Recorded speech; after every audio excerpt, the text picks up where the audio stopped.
Salut à tous, on se retrouve pour l'épisode 3139 du Zap Image. On commence aujourd'hui en ce vendredi 6 décembre avec des anniversaires. Et tout d'abord le gardien de but du Borussia Dortmund, Gregor Kobel, il fête aujourd'hui ses 27 ans, ou par exemple Davide Calabria, arrière droit de l'AC Milan, l'Italien fête aujourd'hui ses 28 ans. Au quotidien, on va parler de tout ce qui s'est passé lors de la soirée hier. Jeudi, on commence tout d'abord en Première Ligue, il y avait deux matchs. Tout d'abord, Bournemouth contre l'équipe de Tottenham, et c'est Bournemouth qui s'est imposé 1-0 grâce à un but de Wishen à la 17e minute de jeu. Donc voilà, parfait bien sûr pour cette équipe, ça fait une petite victoire, mais ça donne 3 points au classement. 21 tirs, 8 tirs cadrés et un but marqué. Ils ont dominé cette équipe de Tottenham qui a pratiquement pas existé, même malgré qu'ils ont eu la possession de balle. On peut voir que les tirs ont été bien sûr en faveur de l'équipe qui recevait. Et c'est vrai que cette équipe de Bournemouth, cette saison, ils ont quand même battu Arsenal, Manchester City et Tottenham dans leur stade. C'est quand même pas mal, c'est même très très bien. Ils ont gagné hier Tottenham 1-0, ils avaient gagné Manchester City lors de la 10e journée du championnat, donc 2-1. Ils avaient gagné Arsenal lors de la 8e journée du championnat de Première Ligue cette saison 2-0. Donc, c'est une équipe bien sûr qui arrive à battre les gros, qui galère peut-être contre les petits comme contre Brentford, ils avaient perdu 3-2. Sinon voilà, quand même des belles victoires bien sûr pour cette équipe de Bournemouth. Et le buteur, donc c'est lui, donc c'est Wishen à 19 ans. Donc il a marqué hier son premier but contre Tottenham et est devenu le plus jeune buteur de l'histoire de Bournemouth en Première Ligue. Jamais il avait inscrit un but en championnat. C'est son premier but et il devient le plus jeune buteur de l'histoire de cette équipe. Donc félicitations à lui. Il a fait une célébration comme ça, une célébration tranquille, les mains dans le short. Donc voilà, une célébration chill on va dire pour le joueur espagnol, le joueur Wishen. Et côté Tottenham, donc eux, c'est un peu compliqué. Pourtant, il y a 2 semaines, ils posaient un 4-0 à Manchester City. C'était bien sûr une magnifique victoire. Et depuis, donc ils ont fait match nul 1 partout à domicile contre Fulham il y a quelques jours. Et hier, perdu 1-0 contre Bournemouth. Donc Tottenham arrive à gêner un peu les gros, mais contre les plus faibles, Fulham et Bournemouth, là ils prennent seulement 1 point sur 6 possible. Il y avait également un autre match, Fulham contre Brighton, et c'est Fulham qui s'est imposé 3-1. Donc Iwobi a marqué un doublé à côté Fulham, donc belle victoire pour eux, malgré qu'ils ont été plutôt dominés d'après les stats. Regardez, donc 6 tirs, 2 tirs cadrés, ils ont marqué 3 buts. À noter que le 3e but a été un but contre son camp. Voilà, du coup 2 tirs cadrés, 3 buts pour eux. Et Brighton, ils ont beaucoup tenté, 13 tirs, 3 tirs cadrés, mais seulement un but marqué. Donc très bonne opération bien sûr pour Fulham dans l'optique du maintien. Et Iwobi, l'unique buteur, parce qu'il a marqué un doublé vu que l'autre but c'est intervenu sur un contre son camp. Donc le joueur nigérian, il a inscrit un doublé. C'est vrai que sur ses derniers matchs, pas mal. Contre Tottenham il y a quelques jours, il y a eu un partout, il a fait la passe D. Contre Wolverhampton, il a été buteur. Crystal Palace, il a été auteur d'une passe décisive. Donc Iwobi sur ses 6 derniers matchs avec Fulham, c'est pas mal. Il y a seulement contre Brentford qu'il n'a ni marqué ni fait de passe décisive. Et du coup cette équipe de Fulham rentre dans le top 6 de cette Première Ligue, vu que là les matchs d'hier, mercredi et mardi, c'était la 14e journée, tous les matchs ont été joués. Donc Fulham actuellement 6e du championnat de Première Ligue, en revenant à 1 point de Brighton qu'ils ont battu hier. Donc City 4e, Arsenal 3e, Chelsea 2e et toujours Liverpool à la première position. On continue, on quitte l'Angleterre, direction l'Espagne. Il y avait un match de Coupe du Roi, il y en avait plein, mais nous on va parler de l'Atlético qui est bien sûr une grosse équipe. Ils jouent contre Cacereno, donc une équipe de 4e division. Ils ont eu très peur, regardez, ils ont pris le premier but à la 30e minute de jeu. Ils ont égalisé grâce à Clément Lenglet à la 83e. Il y avait toujours 1-0 pour la D4 espagnole alors qu'il restait une dizaine de minutes. Après, grâce à Rodrigo de Paul, 92e, et Julian Alvarez, 95e minute de jeu. Ils ont marqué en gros 3 buts dans le dernier quart d'heure et du coup ils ont gagné le match, mais ils se sont fait très peur. Cette équipe de l'Atlético Madrid du coup qui se qualifie pour les 16e de finale. Plus de 18 tirs, 11 tirs cadrés, bien sûr 3 buts marqués. L'équipe de D4, ils ont failli faire l'exploit, vu que j'ai dit, ils menaient quand même en fin de match. Voilà, 2 tirs cadrés et un but marqué. Et Alvarez a été le 3e et dernier buteur côté Atlético. Et pas mal, donc il vient d'inscrire comme son 13e but de la saison, l'ancien attaquant de Manchester City. Donc 4 buts sur ses 3 derniers matchs pour le joueur argentin. On quitte l'Espagne, on prend la direction de l'Italie. Il y avait également de la Coupe d'Italie hier entre 2 belles équipes, la Lazio contre le Napoli, et c'est la Lazio qui s'est imposée grâce à ce joueur Noslin. Il a marqué, je pense qu'on dit Noslin ou Noslin, j'en sais rien, bref, il a marqué le triplé. Voilà, côté Lazio-Drome. Donc du coup, la Lazio est qualifiée, Napoli est éliminé de cette Coupe d'Italie. Donc voici les statistiques de la partie. Ça a été un match plutôt serré, mais c'est bien la Lazio qui a fait la très bonne opération et du coup qui se qualifie pour les quarts de finale de cette Coupe d'Italie. Du côté du Portugal, il y avait un match hier, c'est un match de championnat entre le Sporting et l'équipe de Moreirense. Et le Sporting battu 2-1. Voilà, donc le Sporting, depuis le départ de Ruben Amorim, ça ne va plus. Voilà, donc défaite 2-1. Donc, ils ont plutôt dominé le match avec 70% de possession de balle, 16 tirs, mais seulement 2 tirs cadrés, ils ont marqué un but. Et l'équipe de Moreirense, ils ont peut-être eu moins de tirs, mais ils ont été plus efficaces. Et du coup, le Sporting battu. Et le Sporting, depuis le départ de Ruben Amorim, ils ont joué 4 matchs. Et ils ont eu 3 défaites dans les 3 derniers matchs. Parce que la seule victoire, c'était contre une D3. C'était en Coupe du Portugal. Ils avaient gagné, je ne sais plus, 6-0. Mais après tous les matchs qu'ils ont suivis, ils ont perdu la Ligue des Champions. Puis 2 matchs de championnat alors qu'ils n'avaient pas perdu le moindre match. Ils étaient à 11/11 avant le départ de Ruben Amorim. Puis là, ils ont fait 2 défaites lors des 2 derniers matchs de championnat. C'est beaucoup plus compliqué sans Ruben Amorim, maintenant que le coach bien sûr de Manchester United. Mais pourtant, le buteur, ça a été lui, bien sûr. Ça a été Victor Gyökeres parce qu'ils ont quand même marqué un but. Et c'est Gyökeres qui a marqué le but au bout de 9 minutes de jeu. Et c'est quand même son 60e but depuis début d'année, depuis janvier. C'est quand même exceptionnel. Et 34 buts sur cette saison 2024-2025. Mais ça n'a pas suffi parce que son équipe a pris 2 buts et du coup a perdu le match 2-1. Au programme aujourd'hui, donc pas mal de football. Tout d'abord en Allemagne ce soir, Stuttgart contre l'équipe de Union Berlin.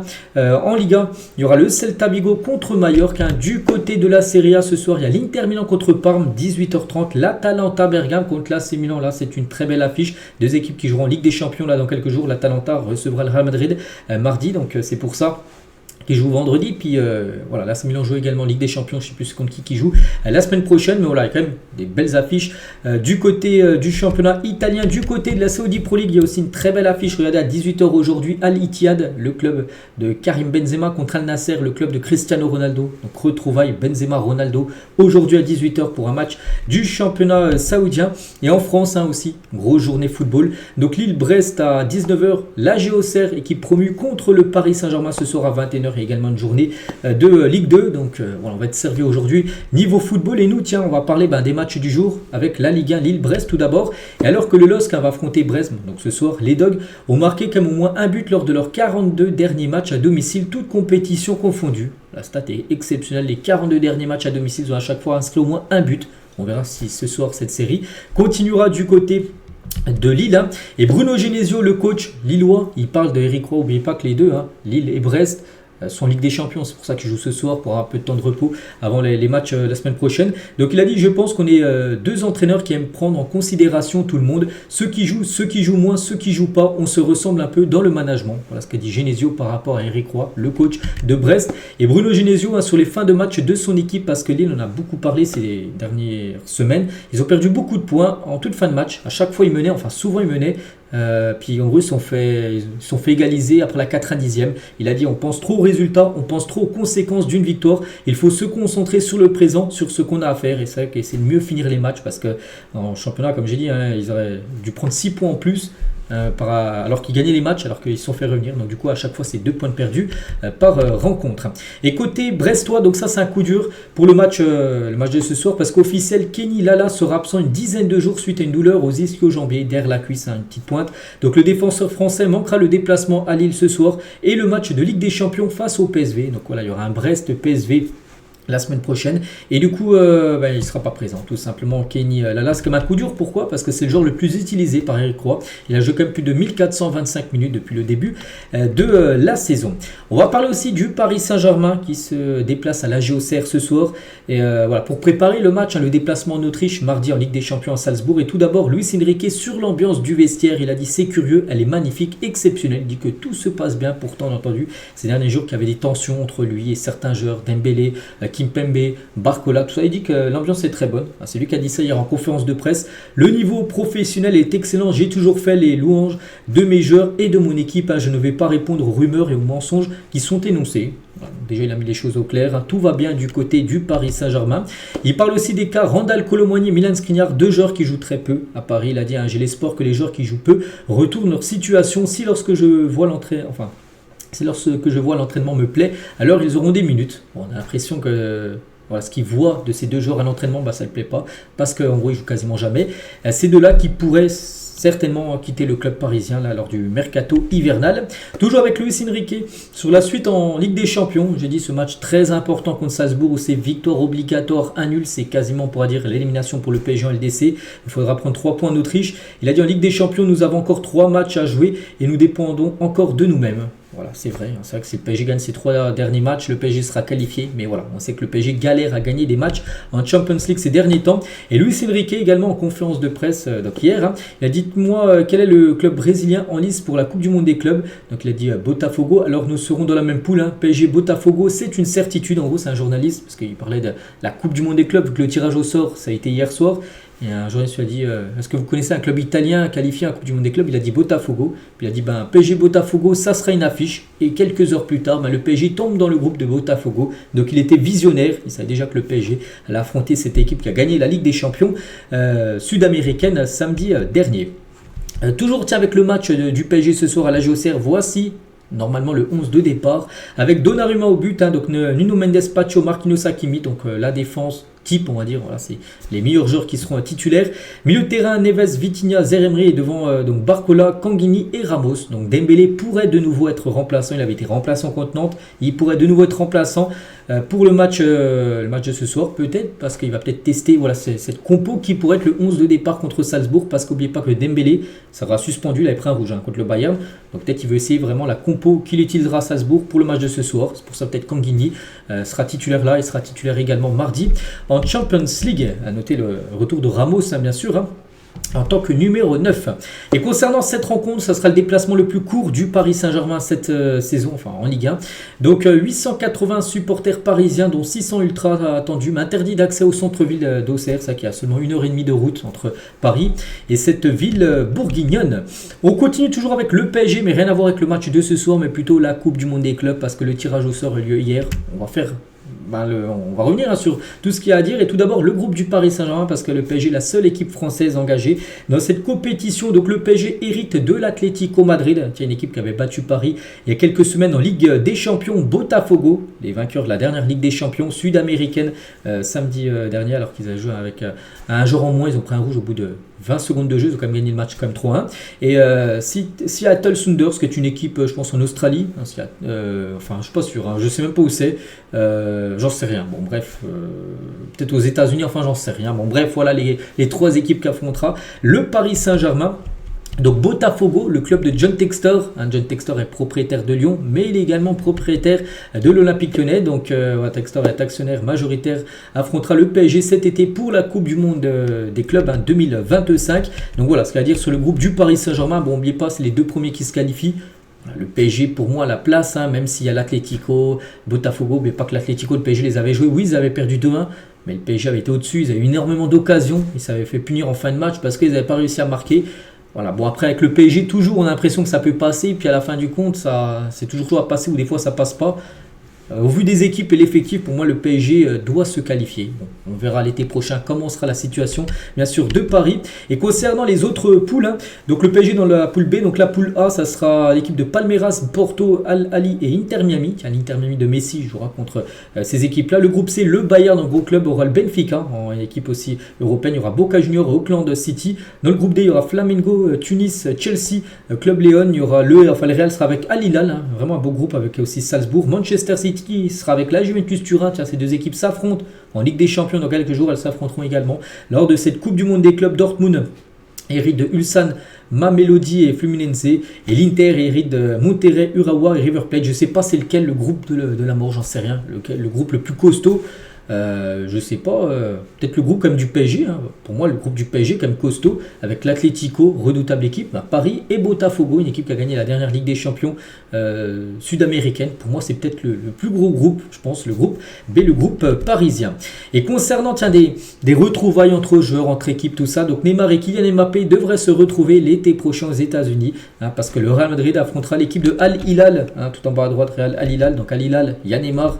Et au Real, il y a Kylian Mbappé, les 2 Parisiens vont s'affronter. Et leurs 2 nouveaux clubs, à part bien sûr Sénac qui a quitté le club. Bon, celui qui partirait entre les 2 serait plutôt Neymar, hein, on ne sait pas s'il sera encore là-bas. L'été prochain, il y aura aussi potentiellement une retrouvaille entre Neymar et Vini Junior. Parce que Vini joue bien sûr au Real Madrid. Hein. Donc un duel de taille aussi, la Juve affrontera City, donc mercredi en Ligue des Champions, et s'affronteront également hein, du match du groupe G, hein, comme j'ai dit, vu qu'ils sont dans la même poule. Hein. Et à noter que David Luiz retrouvera l'équipe de Chelsea, parce que Chelsea, c'est qui Chelsea qu'ils ont? Tout en haut à droite, Flamengo, club où joue maintenant David Luiz. Donc voilà, il retrouvera cette équipe. John Textor, donc contre le PSG, les retrouvailles aussi entre Cavani avec Angel Di Maria.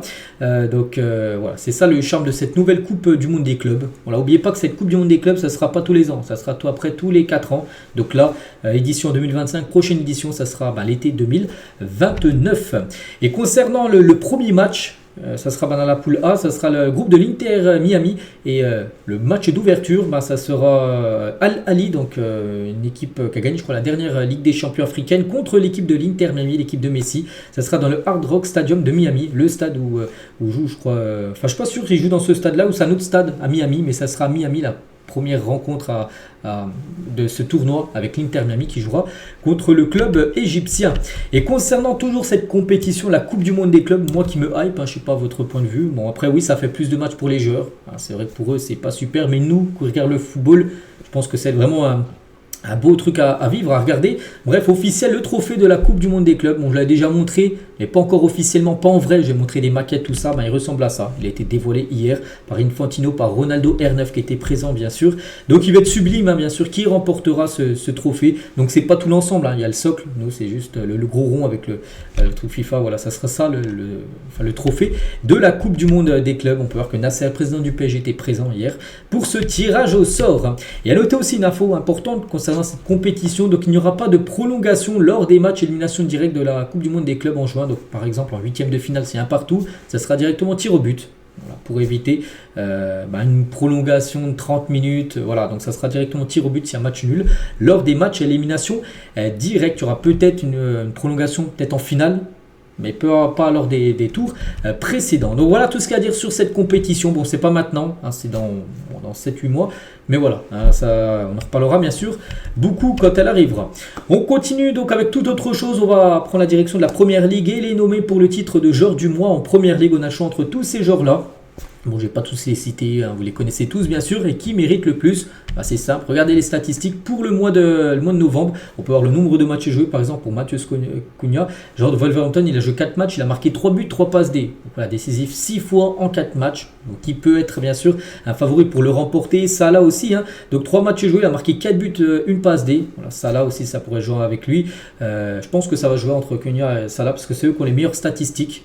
En plus, Salah, il a joué un match de moins, mais il a quasiment les mêmes stats que Cunha. On verra qui remportera ce prix. Et concernant le meilleur coach du mois de novembre, on a le choix entre ces 3 coachs-là.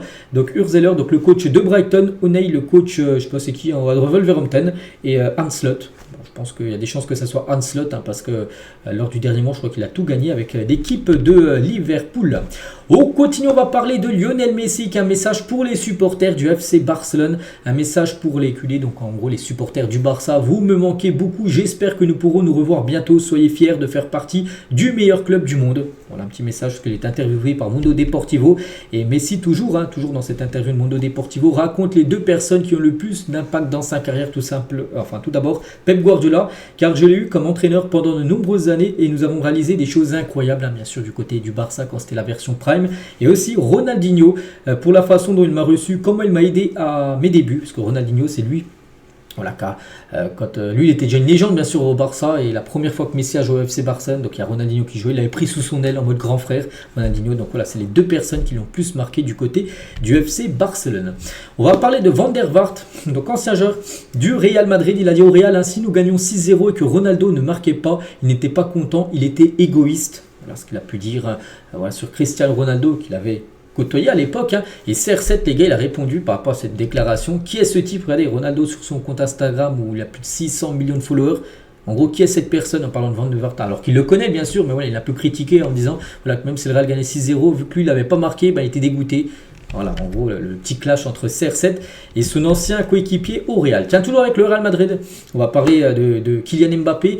Et le journal Marca est sans pitié avec Kylian Mbappé. Donc le Mbappé que le Real Madrid pense avoir recruté aurait déjà marqué 30 buts. Mais ce Mbappé n'arrive à rien. Une dinde le jour de Thanksgiving, est plus confiante que Kylian. Donc voilà, il est complètement encore détruit, on va dire, par la presse espagnol par rapport à son match avant-hier où il n'a pas fait un bon match en plus, il n'a pas marqué le penalty et le match de Mbappé a été lamentable aussi sur le journal de la Cadena Ser. Donc voilà, Bilbao remportait une belle victoire qui le place 4e par rapport à la Liga. Hein. Donc 3 points pour l'équipe de Valverde, un bon match, et un Real Madrid méconnaissable, vulgaire, sans rien montrer, et un Real lisse, et avec un Mbappé qu'il faut le dire. Hein. Je ne sais pas si c'est un problème mental, physique, footballistique, je ne sais pas, c'est probablement un mélange de tout, mais le match de Mbappé a été lamentable, lamentable. Voilà ce qu'a pu dire Manu Carreno, qui analyse bien sûr le match du Real et la performance de Kylian Mbappé. Heureusement qu'il n'y a pas tout le monde qui critique ou qui crache sur Kylian. Drogba, lui, prend la défense de Kylian. Je suis quand même un peu déçu de voir cette vague d'ingratitude envers Kylian Mbappé. Aujourd'hui, il a un peu chahuté. C'est la loi de notre sport. C'est un sport très ingrat. Quand tu es bon, quand tu marques, tu es le meilleur du monde. Mais quand tu commences à pas marquer, tout ça, tu te fais critiquer de tous les côtés. C'est le football, ça sera toujours comme ça. C'est tout de même quelqu'un qui a beaucoup fait pour la France. Il a contribué à cette 2e étoile de la Coupe du Monde. Il y a 2 ans, il était à 2 doigts de donner une 3e étoile à la France. Et voilà maintenant comment il est vu maintenant Kylian Mbappé. Voilà, bon, c'est vrai, comme j'ai dit, c'est le football. C'est comme ça, mais pour moi, les gars, je le répète toujours, ça serait une réussite Kylian Mbappé du côté du Real Madrid, malgré là que ça soit un peu mitigé. Mais ouais, il faut oublier qu'Mbappé est beaucoup critiqué. Mais malgré sa mauvaise période actuelle, Mbappé, le 2e meilleur buteur du Real Madrid cette saison, toute compétition confondue, il a inscrit quand même 10 buts Kylian. Seul Vini fait mieux avec 12 buts. Voilà, c'est pas non plus. Ok, il sera 1 ou 2 buts, là oui, là, on dirait vraiment que ce serait une catastrophe. Il a quand même marqué 10 buts, il a été 6 fois élu homme du match lors d'une rencontre du Real. Donc voilà, en gros, il faut qu'à chaque fois il mette des triplés chaque match pour pas qu'il se fasse critiquer. S'il marque pas de but, à chaque fois il se fera critiquer. Kylian Mbappé. Bref, le choc entre l'AS Saint-Etienne et l'Olympique de Marseille qui doit avoir lieu dimanche. Donc après-demain, les gars, il y a ce match, normalement à 20h45, dernier match de la Ligue 1. Et il pourrait être reporté à cause des conditions météorologiques parce qu'on annonce beaucoup de neige du côté de Saint-Etienne dimanche. Et du coup, le match, s'il y a beaucoup de neige, sera reporté. Pour l'instant, bon, il est toujours maintenu, mais voilà, s'il y a beaucoup de neige, il ne pourra pas se jouer. Blessé, Saïd Benrahma est forfait pour la rencontre face à Angers ce week-end. Donc l'international algérien devrait néanmoins faire son retour pour la réception de Francfort jeudi prochain en Europa League.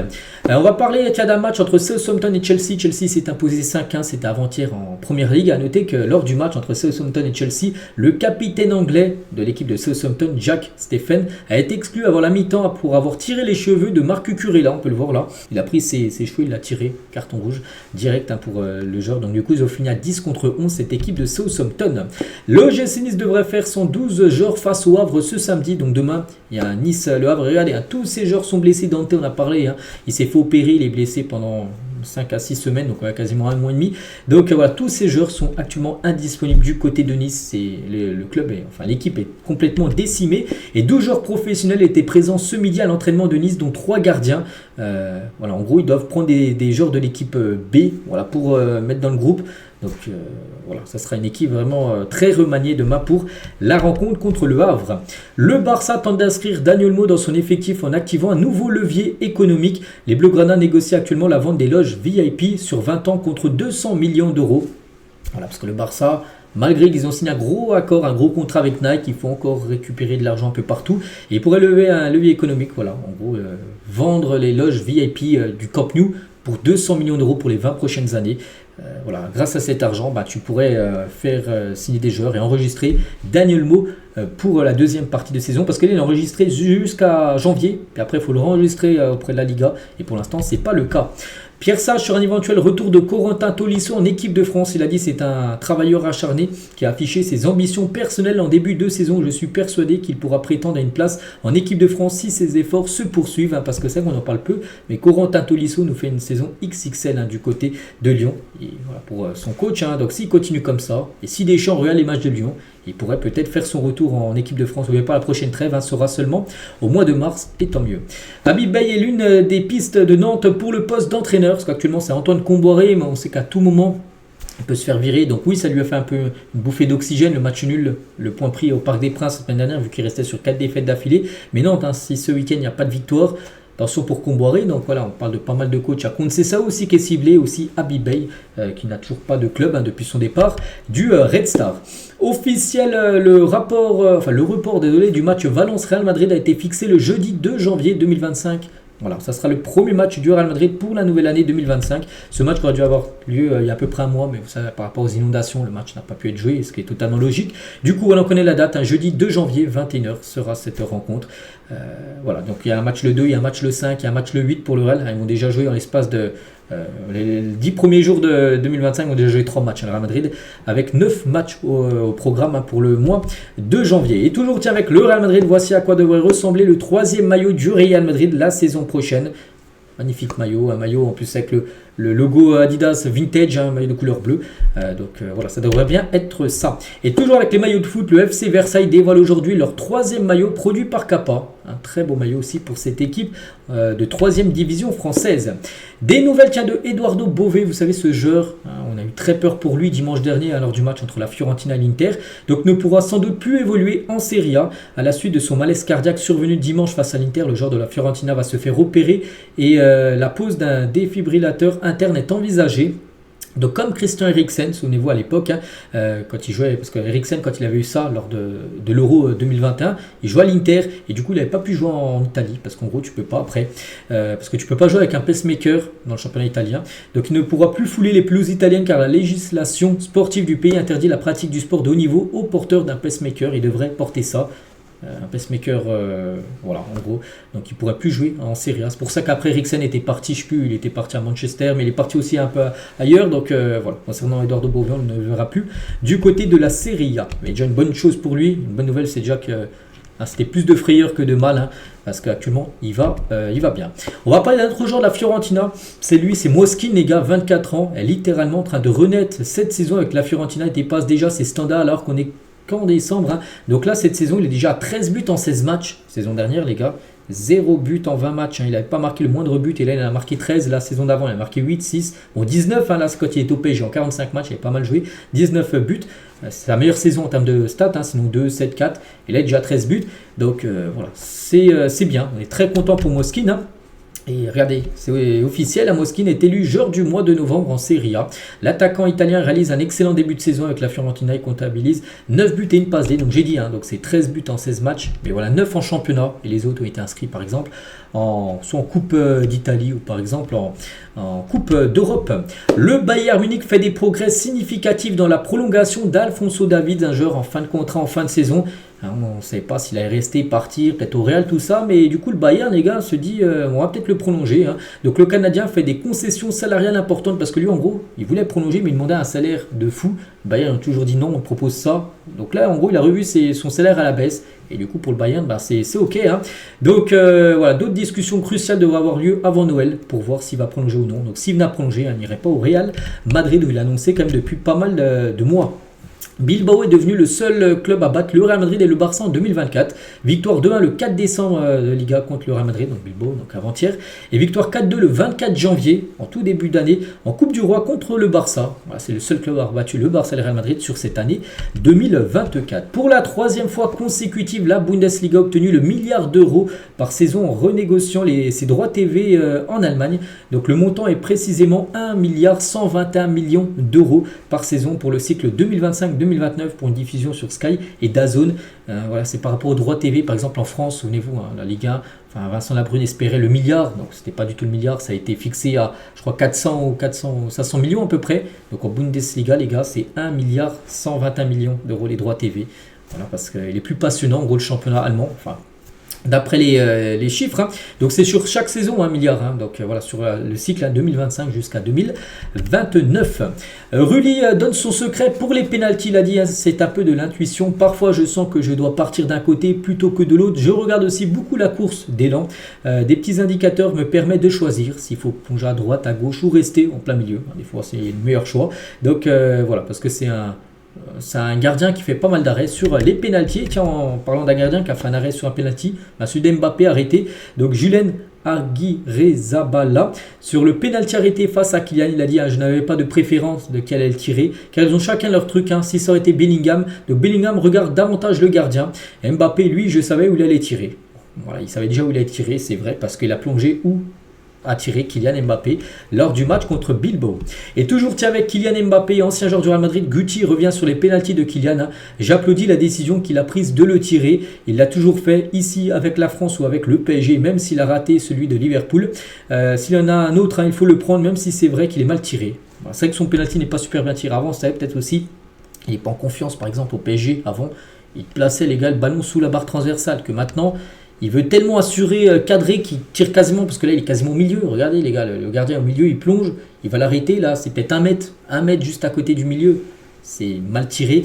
Mais voilà, c'est peut-être parce qu'il n'est pas en confiance, parce qu'avant quand il était en confiance au PSG, je vous ai dit, il tentait des lucarnes et ça finissait au fond, juste sous la barre, il en a mis plein des pénaux comme ça. Et voilà, il n'est pas en confiance, donc voilà. Mais il dit Guti qu'il faut qu'il continue à les prendre, les pénaltys en gros.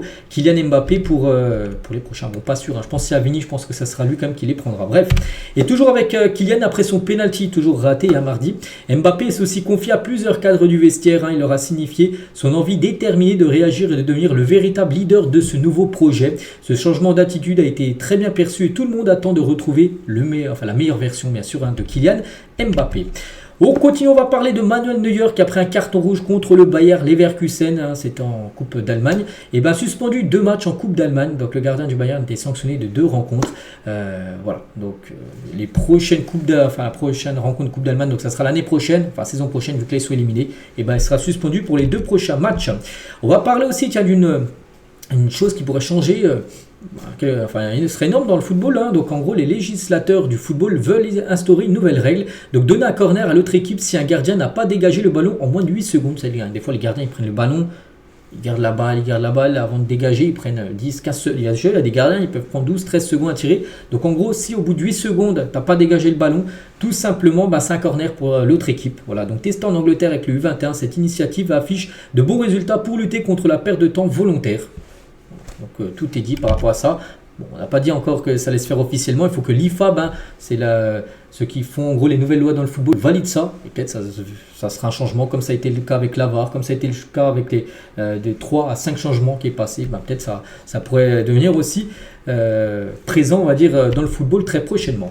Le FC Barcelone va tout faire pour attirer Jonathan Tah cet été à l'issue de son contrat. Donc une réunion a lieu aujourd'hui entre Deco, le joueur et ses représentants. N'oubliez pas que ce joueur est en fin de contrat en fin de saison. Donc le Bayern Munich a fait également pression pour recruter le défenseur de Leverkusen.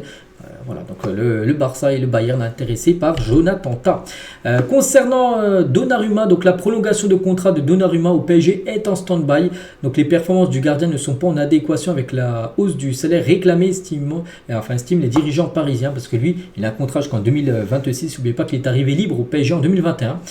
Voilà, donc il a signé 5 ans, donc 2026 c'est la fin de son contrat et lui il veut bien prolonger, mais il demande un salaire plus haut. Ils lui ont dit voilà, tu veux un salaire plus haut, mais tes performances sont pas super bonnes, hein. Ligue des Champions, énormément déçu. Donc c'est pour ça que c'est en stand-by. C'est-à-dire que peut-être l'été 2025, pour éviter le perdre en 2026, le PSG pourrait lâcher Gianluigi Donnarumma. Mehdi Benatia va bientôt être nommé directeur sportif de l'Olympique de Marseille, contrat de 2 ans et demi.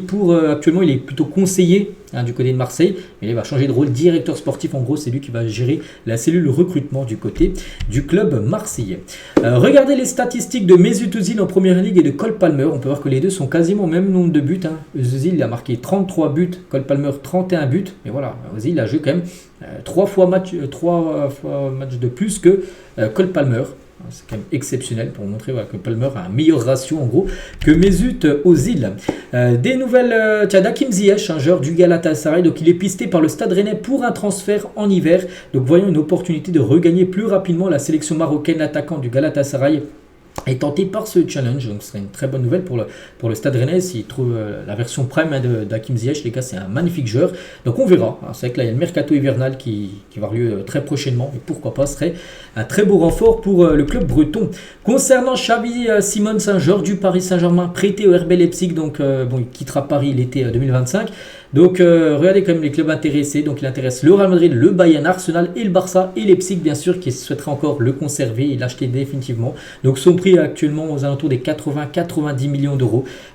Voilà, donc le PSG ne l'avait pas vendu en 2024 l'été. Parce que s'il le vendait, en gros il se donnait un pourcentage au PSV, c'était dans son contrat. Et à partir de 2025, 1er janvier, dès qu'il est vendu, donc là le PSG reçoit toute la somme. Donc c'est pour ça qu'ils le vendront l'année prochaine. Parce que lui il ne souhaite pas rejouer au Paris Saint-Germain. Donc voici les équipes intéressées par le néerlandais. Concernant un autre néerlandais, Virgil van Dijk, donc n'est pas satisfait par l'offre de prolongation de Liverpool, lui également en fin de contrat, en fin de saison, comme ça là où Trent Alexander-Arnold, Liverpool. Donc Liverpool lui ont donné un truc pour prolonger, enfin un contrat, il n'est pas satisfait. Donc le défenseur souhaite poursuivre l'aventure chez les Reds avec les mêmes conditions que son bail actuel. Parce qu'en gros il y a un nouveau contrat avec un salaire à la baisse. Il a dit non, moi je prolonge avec le même salaire. Voilà, sinon, il pourrait partir Virgil van Dijk. Hugo Lloris et Rudy Gobert, donc basketteur, donc l'ancien capitaine de l'équipe de France, était présent hier pour assister au match de NBA entre les Clippers et l'équipe de Timberwolves, donc l'équipe de Rudy Gobert.